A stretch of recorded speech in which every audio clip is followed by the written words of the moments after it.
Richard lived in a giant house, bigger than any school you could imagine. He had so much money he could buy a mountain of candy every day if he wanted. But Richard wasn't happy. He felt like a lonely puzzle piece that didn't fit anywhere.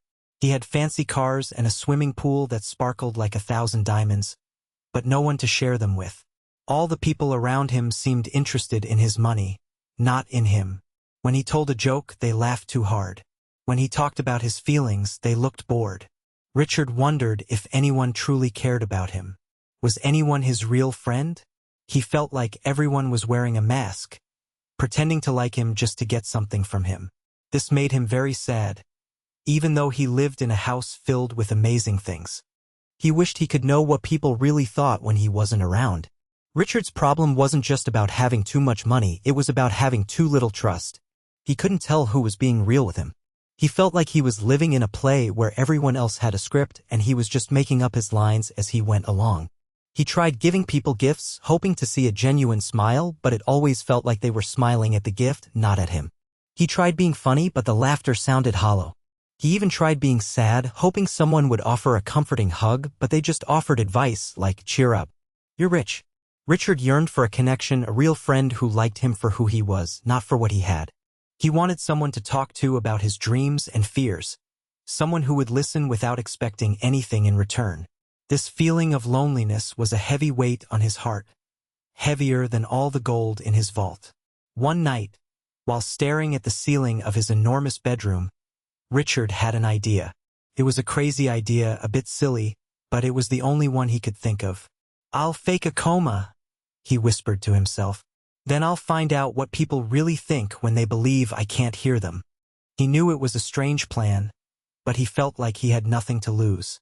If everyone said terrible things about him, well, he wouldn't be surprised. But if even one person showed genuine sadness or kindness, it would be worth it. It was a risky game, but Richard was willing to play it for a chance at finding a real connection. He imagined himself lying in bed, listening secretly to the whispers around him, like a detective solving a mystery, the mystery of his own life. Richard knew he couldn't just pretend to be in a coma all by himself. He needed help to make it believable. So he called Dr. Evans, a doctor he knew who sometimes helped him with his allergies. "Dr. Evans," Richard said, "I have a very unusual request." He explained his plan, how he wanted to fake a coma to see who his real friends were.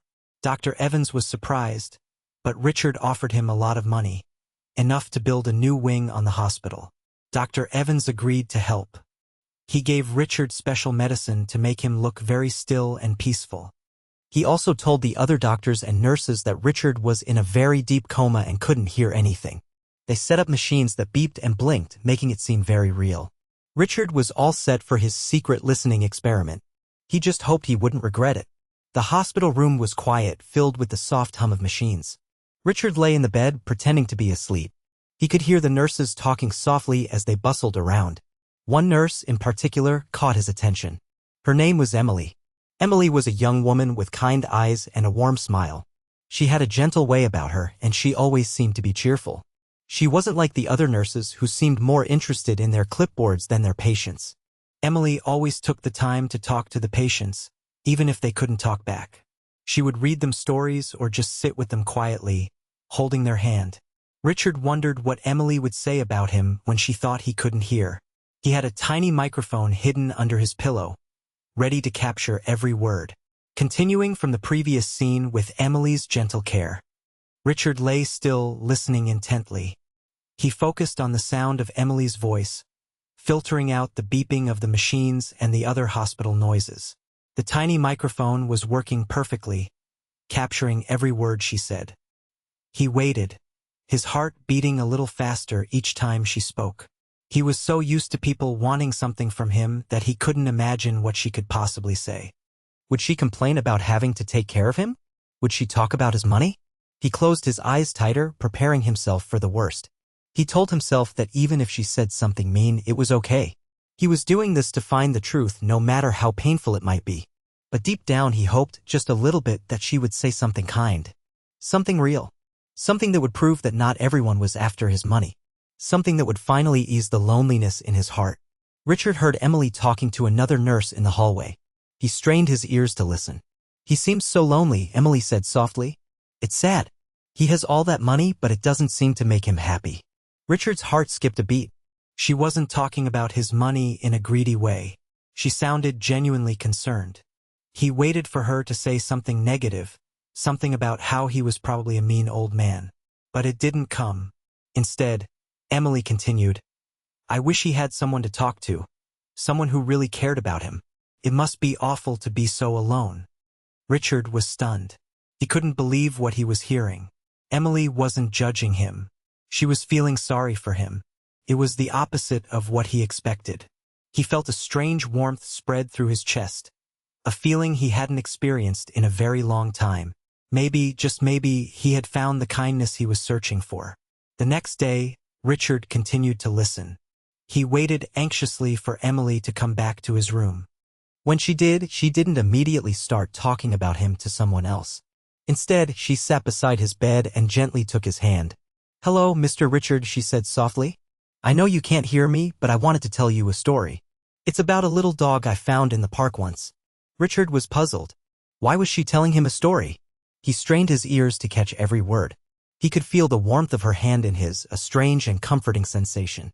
He had expected gossip or complaints, but instead he was about to hear a story about a dog. He wondered where this was going. Was this some kind of test? Or was Emily just a truly kind person who wanted to share a little bit of her world with him even if he couldn't respond? He was about to find out. Continuing from the story about the dog. "I still visit him sometimes," Emily said, a smile returning to her voice. "He's living with a nice family now, but he always remembers me. He wags his tail so hard when he sees me. It's like he's saying thank you." She paused, then added softly, "I hope you find your nice family someday, Mr. Richard. Everyone deserves to be loved and cared for." Richard's eyes welled up with tears. He had never heard anyone speak to him with such genuine kindness. He felt like the little dog Emily had rescued, lost and alone, finally finding someone who cared. He knew he couldn't keep up the charade any longer. It was wrong to trick someone as kind as Emily. He had started this whole thing to expose fake people, but instead, he had found a real one. And he was deceiving her. The guilt was overwhelming. That evening, Emily came back with a small package wrapped in colorful paper. "I made something for you, Mr. Richard," she said softly, placing it on the bedside table. "I don't know if it will help, but I hope it brings you some comfort." Richard, still pretending to be unconscious, felt his heartache. He couldn't believe how kind she was. He wanted to open his eyes and thank her, but he knew he couldn't blow his cover just yet. He needed to plan his awakening carefully. After Emily left, Richard slowly reached for the package. He carefully unwrapped it and found a small, hand-knitted blanket. It was blue and green with little yellow stars sewn onto it. It wasn't fancy or expensive, but it was made with love. Richard clutched the blanket to his chest, tears streaming down his face. It was the most precious gift he had ever received. He knew in that moment that everything had changed. He could no longer live a life based on distrust. He needed to be honest and embrace the kindness that Emily had shown him. The next morning, Richard signaled Dr. Evans with a slight twitch of his finger, a prearranged code. Dr. Evans, who had been checking in regularly, understood immediately. He rushed to Richard's side. I think it's time," Richard whispered, barely moving his lips. Dr. Evans nodded. He adjusted the machines and gave Richard a small injection, something to counteract the coma medicine. "Just relax," he said. "It might take a few minutes." Richard lay still, his heart pounding. He felt nervous and excited. He was about to face Emily and confess his deception. He rehearsed what he would say in his head. "I'm sorry, Emily. I was wrong. You're a wonderful person." He hoped she would forgive him. He was ready to risk everything for a chance at a real friendship with her. He also knew he had to be brave and face whatever consequences came his way. Emily walked into the room carrying her usual cheerful smile. She didn't know that Richard was about to wake up. She went about her routine, checking his vitals and adjusting his blankets. "Good morning, Mr. Richard," she said, her voice gentle. "I brought you another book to read. It's a collection of funny stories. I hope it makes you laugh, even if you can't show it." She placed the book on the table next to the knitted blanket. Richard felt a surge of emotion. He could hear the genuine warmth in her voice. He knew he couldn't wait any longer. He had to tell her the truth. He took a deep breath and slowly opened his eyes. He blinked a few times, pretending to adjust to the light. He saw Emily standing there, her eyes wide with surprise. This was it. The moment of truth. "Emily?" Richard said, his voice raspy from disuse. Emily gasped, her hand flying to her mouth. "Mr. Richard, you're awake." Her eyes filled with tears, but this time they were tears of joy. She rushed to call Dr. Evans. While Emily was on the phone, Richard struggled to sit up. He reached for the knitted blanket and wrapped it around his shoulders. It felt warm and comforting. He looked at Emily, who was now back by his side, her face a mixture of shock and happiness. "Emily," Richard said, I need to tell you something." He paused, gathering his courage. "I wasn't really in a coma." Emily's smile faded. "What do you mean?" she asked, her voice barely a whisper. Richard took a deep breath. "I faked it," he confessed. I wanted to know if anyone really cared about me."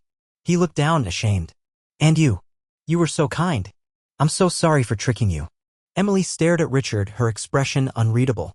He couldn't tell if she was angry, hurt, or simply confused.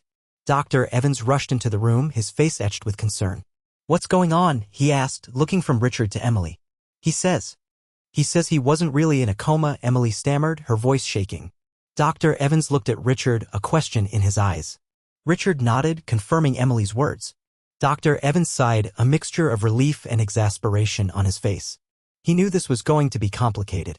"I know it's hard to believe," Richard said, looking directly at Emily. "But it's true. I'm so sorry. I never meant to hurt you." He paused, hoping she would say something, anything. The silence stretched between them, thick and heavy. He waited, his fate hanging in the balance, unsure if he had destroyed any chance of a real connection with this kind woman. Finally, Emily spoke, her voice quiet but firm. "Why, Mr. Richard? Why would you do something like that?"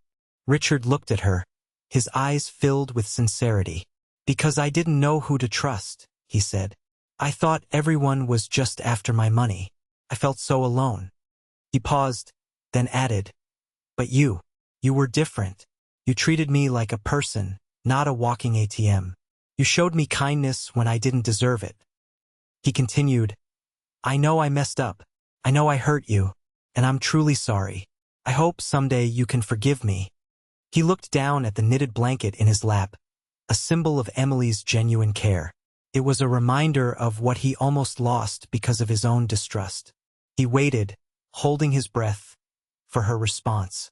He knew his future happiness depended on it. Emily looked at Richard for a long moment, her eyes searching his. He could see a flicker of hurt, but also something else. "Understanding?"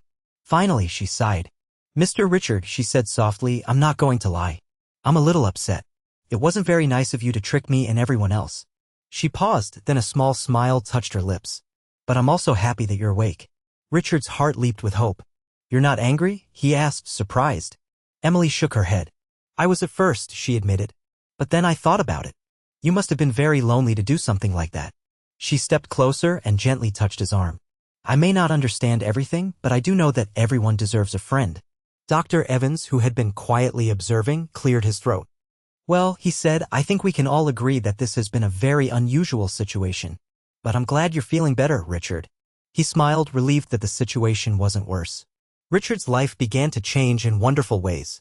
He started volunteering at a local animal shelter with Emily, helping to care for abandoned animals. He even adopted a scruffy little dog that reminded him of the one from Emily's story. He named him Lucky. He also started using his money to help people in need. He donated to charities, funded scholarships for students, and even built a new playground for the children in Emily's neighborhood. He realized that money could be used for good, to bring joy and happiness to others. Richard was no longer a lonely, distrustful millionaire. He was a kind, generous, and happy man, surrounded by friends and loved ones. He had finally found what he had been searching for all along, a real connection with another human being. And it all started with a fake coma and a very kind nurse named Emily. One sunny afternoon, Richard and Emily were sitting on a park bench, watching children play. Lucky, the dog, was happily chasing squirrels nearby. "You know, Emily," Richard said, smiling, "I used to think that money was the answer to everything. I thought if I just had enough of it, I would be happy." Emily nodded. "I know what you mean," she said. "It's easy to think that way. But the truth is, money can't buy happiness. It can buy you things, but it can't buy you love, friendship, or peace of mind." Richard put his arm around Emily. "You were right," he said. "I learned that the hard way.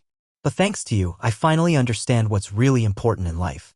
He looked at the children playing, their laughter filling the air. It's not about how much money you have, it's about the people you share your life with. Emily smiled and leaned her head against his shoulder. Exactly, she said. And it's about being kind to others and making the world a better place. Richard often thought about his fake coma. It was a strange and silly thing to do, but it had led him to the most important discovery of his life, the power of kindness and friendship. He learned that people are not always what they seem. Some people might be interested in your money, but others are genuinely kind and caring. You just have to be open to seeing the good in them. He also learned that it's never too late to change your life. Even if you've made mistakes in the past, you can always make a fresh start. You can always choose to be a better person. And most importantly, he learned that happiness comes from within, from being true to yourself, and from sharing your life with people you love. It was a lesson he would never forget.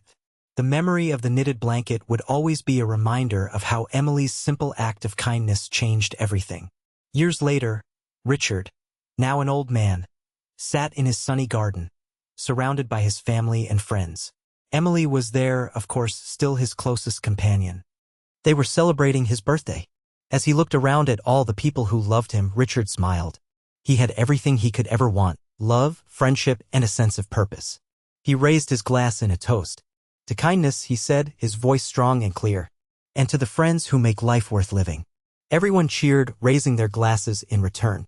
Richard knew that he had made mistakes in his life, but he had also learned from them.